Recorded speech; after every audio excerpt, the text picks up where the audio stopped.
भगवान शिव ने बताया है किस पाप के कारण स्त्री समय से पहले विधवा हो जाती है।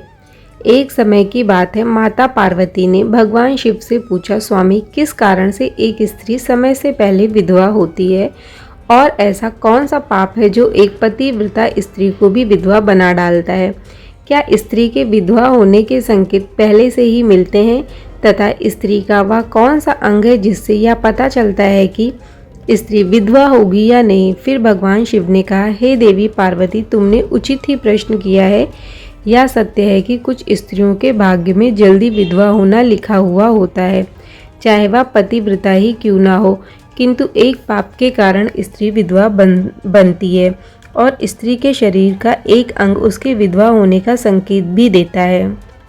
हे देवी पार्वती, तुम्हारे इन सभी प्रश्नों के उत्तर मैं तुम्हें एक छोटी सी कथा के माध्यम से दूंगा, इसलिए तुम इस कथा को बड़े ही ध्यान से सुनना। एक समय की बात है, मध्य प्रदेश में एक सेठ रहता था। उस सेठ का नाम ज्ञानचंद था। वह बड़ा ही धनवान था। उसके घर किसी चीज़ की कोई कमी नहीं थी। उसके 2 लड़के और 2 लड़कियां थी। उसकी दोनों लड़कियों का विवाह अच्छे खानदान में हो गया था, परंतु सेठ की एक लड़की को दुर्भाग्य का सामना करना पड़ा और विवाह के 9 साल बाद ही विधवा हो गई और अत्यंत दुख में जीवन बिताने लगी।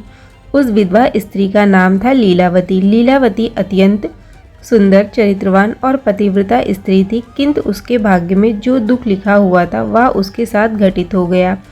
लीलावती के पति ने विवाह के समय केवल लीलावती का सुंदर रूप और उसके पिता की धन संपत्ति देखी थी, जिस कारण से उसे भी जल्दी ही शरीर का त्याग करना पड़ा। बचपन से ही लीलावती के शरीर के अंगों पर उसके विधवा होने के लक्षण दिखाई दे रहे थे, लेकिन किसी ने उस पर ध्यान नहीं दिया था। लीलावती के पिछले जन्म के कर्मों के कारण ही उसे इस जन्म में विधवा होना पड़ा था। भगवान शिव ने कहा, हे देवी पार्वती, अब मैं तुम्हें लीलावती के पूर्व जन्म की कहानी सुनाता हूँ। लीलावती का पिछले जन्म में एक ब्राह्मण के घर में जन्म हुआ था। उसका नाम था सुकन्या। वह ब्राह्मण राजा को अत्यंत प्रिय था, जिस कारण से ब्राह्मण का घर धन्य धान्य से भरा हुआ था। उसके पास बहुत सारी धन संपत्ति थी, जिस कारण से वह बहुत ही उन्मत्त हो गया था। वह ब्राह्मण अपनी पुत्री सुकन्या से भी बहुत प्रेम करता था, क्योंकि वह उसकी इकलौती बेटी थी। सुकन्या अपने पिता के अत्यधिक लाड प्यार से बिगड़ चुकी थी। उसके पिता उसकी हर इच्छा को पूरी करते थे। उसे कभी किसी चीज़ की कमी नहीं पड़ती थी। सुकन्या ने अपने जीवन में कभी दुख नहीं देखा था और उसे अपनी सुंदरता पर अत्यधिक घमंड था। फिर जब सुकन्या जवान हुई तो उसके पिता ने उसका विवाह करने की सोची, लेकिन उस ब्राह्मण की एक शर्त थी कि जो भी सुकन्या से विवाह करेगा वह उसके साथ उसके पिता के घर में ही रहेगा, अर्थात घर जमाई बनकर रहेगा। ब्राह्मण ने अपने सभी रिश्तेदारों को यह बात बता दी और चारों तरफ यह बात फैल गई। कई विद्वान और ज्ञानी पंडित सुकन्या के घर पर उसे देखने के लिए आ गए, लेकिन सुकन्या ने किसी को भी पसंद नहीं किया। सुकन्या ने कई विद्वान ब्राह्मणों को अपमानित करके घर से बाहर निकाल दिया। फिर एक दिन एक अत्यंत सुंदर ब्राह्मण भिक्षा मांगने के लिए सुकन्या के घर पर आया, जिसे देखकर सुकन्या उस पर मोहित हो गई और वह अपने पिता से कहने लगी कि वह इस ब्राह्मण से विवाह करेगी। यह सुनकर सुकन्या के पिता ने स्वीकृति दे दी और उस भिक्षुक ब्राह्मण को सुकन्या से विवाह करने के लिए पूछा, तो उस भिक्षुक ब्राह्मण ने भी हाँ कर दी।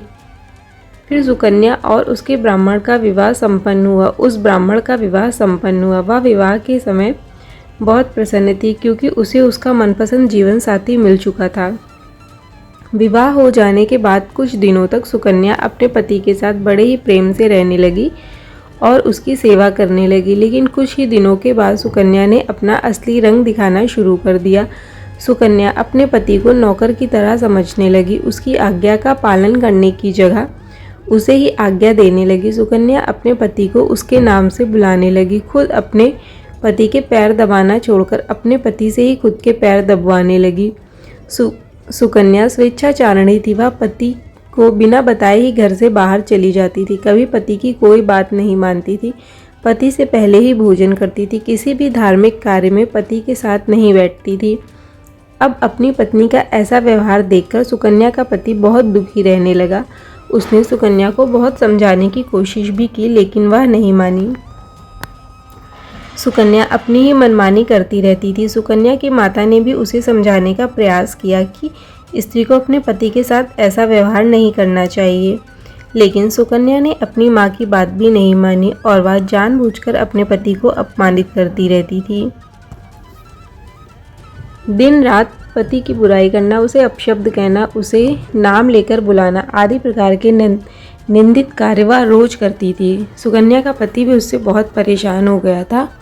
फिर एक दिन उसने बहुत विचार किया और सुकन्या को छोड़कर जाने का निश्चय किया। सुकन्या का पति बिना किसी को बताए ही अपने घर को छोड़कर चला गया। उसने सुकन्या का त्याग कर दिया और वन में जाकर तपस्या करने लग गया, क्योंकि शास्त्र यही कहते हैं कि बुद्धिमान मनुष्य को दुष्ट और स्वेच्छाचारिणी पत्नी का त्याग कर देना चाहिए, अन्यथा वह भी उसके पाप का भागीदार बनता है। सुकन्या का पति वन में जाकर तपस्या करने लगा। सुकन्या ने भी अपने पति को खोजने की कोशिश नहीं की और बड़े ही मस्ती से अपने घर में रहने लगी। उसकी माता ने भी उसे बहुत समझाया कि वह अपने पति से विनती करके उसे वापस घर लेकर आए, लेकिन सुकन्या ने कहा, जाने दो माँ, वैसे भी मेरा भिखमंगा पति किसी काम का नहीं है। उससे विवाह करके मैंने उस पर उपकार ही किया था, लेकिन वह मूर्ख मुझे ही छोड़कर चला गया।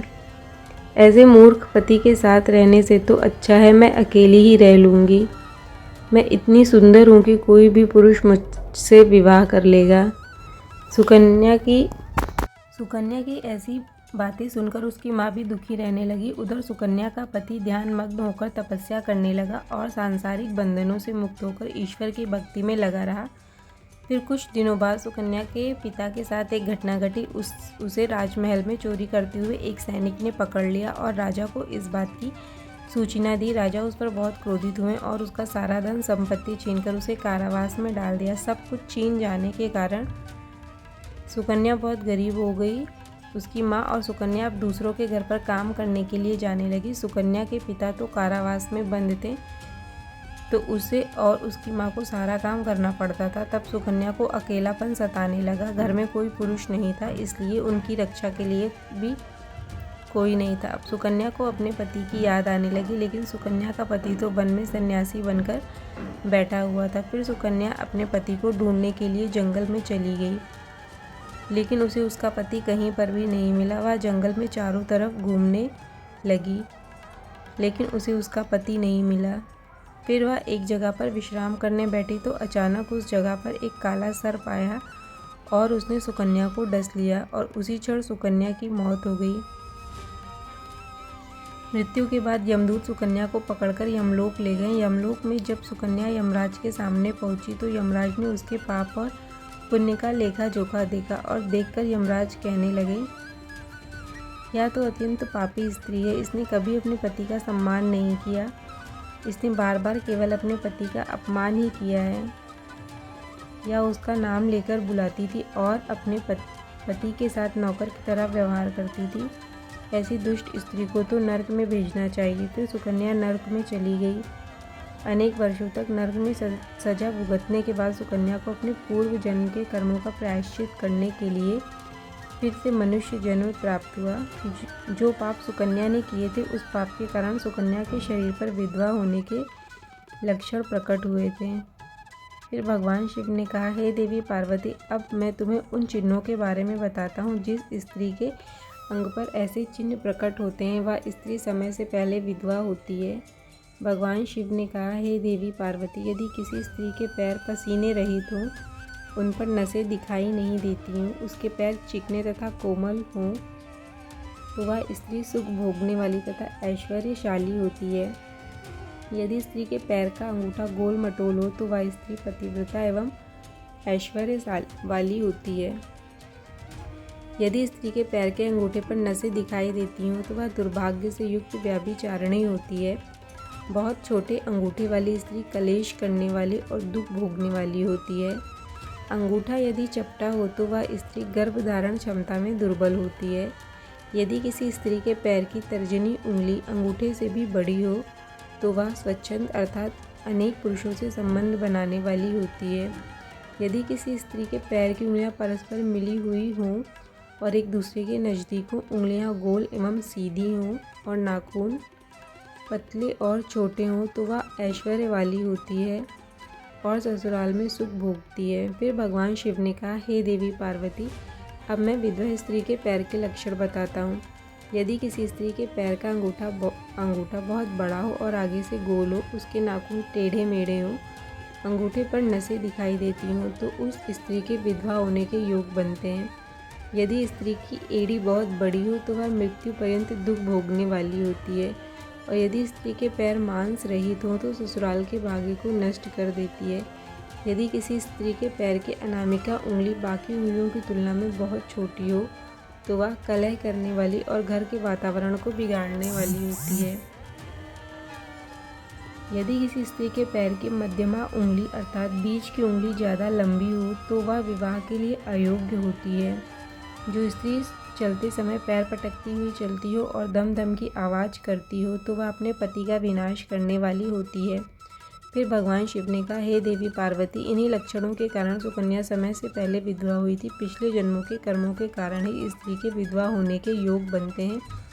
जो स्त्री अपने पति का अपमान करती है, उसका नाम लेकर बुलाती है तथा उसके भोजन करने से पहले ही भोजन करती है, तो वह स्त्री निश्चित ही समय से पहले विधवा होती है।